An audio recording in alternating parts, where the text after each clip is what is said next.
let me just say this first of all. It is 4:36 and Sunday. I don't know when this video is gonna come out.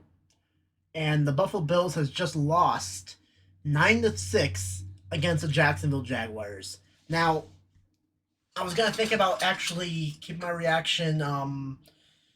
Wait until Friday to record it with the whole predictions, but this loss, I got a lot of stuff to like go off on right now, and I don't want to like lose it. Like, wait until Friday to actually record this.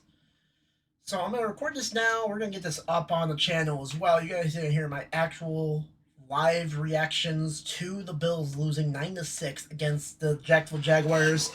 First of all, congratulations, Jacksonville. You guys did what you guys need to do. You went out there. You played some great football. You won that game on defense.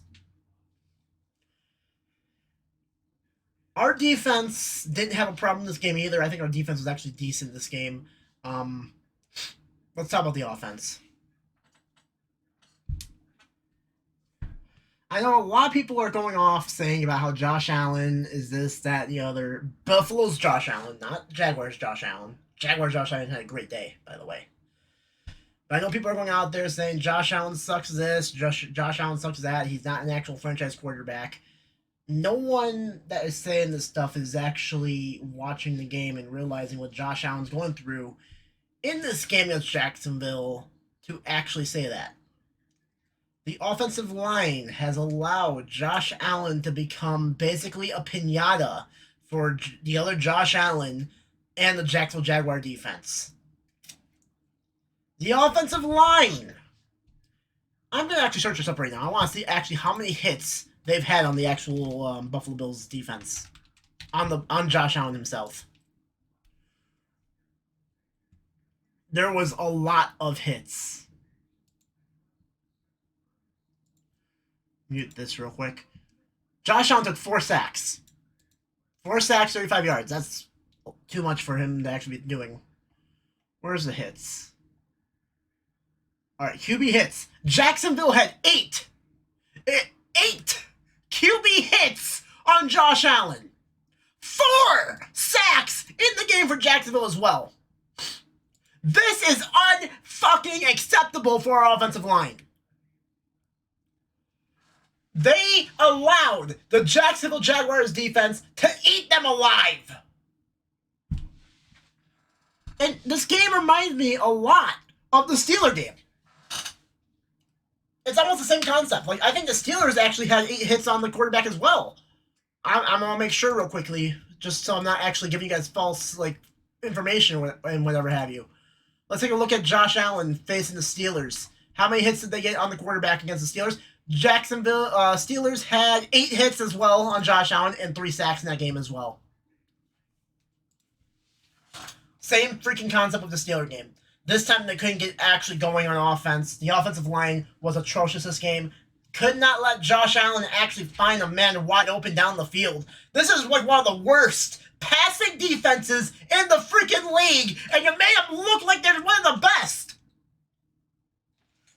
You average, what, 30 points a game? Buffalo averages 30 points a game, I think. Right? How many points a game do they average?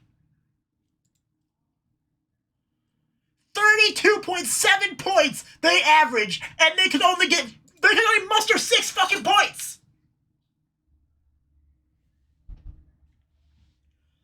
Another thing I'm going to say about is the penalties. Now, here's the thing. I'm not going to go off about the penalties that were, in my opinion, bullshit. Like, I think Jacksonville was offside halftime, and they weren't calling it.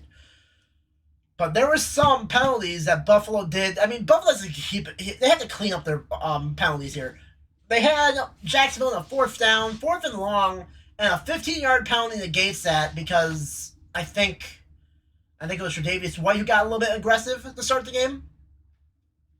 Can't be doing that. Can't be doing that. You cannot let penalties dictate what you do in the game. Let me just take a look and see the actual penalties Buffalo had. I know they actually had 9 last time I looked. I think they have more than 9 at this point. Penalties. 12 penalties, 118 yards for the penalties for Buffalo. Now, granted, Jacksonville had 8 penalties as well. But 12 is a lot more than 8. And I hate these fans going out there saying that Buffalo, we're getting screwed out by the refs. Shut up. Really, shut up. The refs had called 8 penalties on the Jacksonville Jaguars as well. It was a bad ref game all around for both teams, not just the Bills. Don't be giving these excuses for this Bills offense or Bills defense for losing this game at Jacksonville. There is no fucking excuses for this game. Buffalo had more yards on offense, more first downs than Jacksonville, and won the time of possession, granted by a little bit. Like, they only had one more first down more than Jacksonville. They also had, like, maybe 1 more minute more in possession. But that's still, those stats right there should mean that you actually won the game, Buffalo. But you didn't. You stopped Jacksonville. Jacksonville only had 2 first downs on third down. They went 2 for 13 on third down, and the offense. Now, fourth down conversions also hurt them a lot too. The one earlier in the game where Trevor Lawrence did that nice QB run, I believe it was. He ran it to the outside, and then he actually threw a dump pass, and it got first down. I believe he got like 30 to 40 yards on the play. That was really nice by Jacksonville. Buffalo needs to play better, man. They just need to play better. And I think that's going to do it for my little rant about Buffalo game against Jacksonville. Next week, the Bills go into New York to take on the New York Jets. Buffalo, if you fucking somehow lose to the New York Jets, I might have an aneurysm. Like, oh my freaking god. If you guys somehow freaking lose to the Jets, I don't know what to tell you. It's New England division at that point if you guys lose to the Jets. Because you guys don't deserve to actually win the division if you guys lose to the Jets next week. Right now, I think New England's actually a better team. I'm not even joking. The way you guys played this week, if we're just judging off of 1 week and 1 game, New England's far better and a superior team than the Buffalo Bills team that I just watched in Jacksonville this week. So, Buffalo, get your shit together. John Feliciano should be back. Spencer Brown should be back next week, hopefully. That'll help the offensive line a little bit. Like, I know the offensive line, like, Cody Ford needs to go. Jackson, like, we should just leave Cody Ford in Jacksonville and tell the Jaguars you can have him. I don't want to see him on the field at all anymore. That's going to do it for me, guys. Something different for you guys, but I figured it'd be actually entertaining for you guys to watch.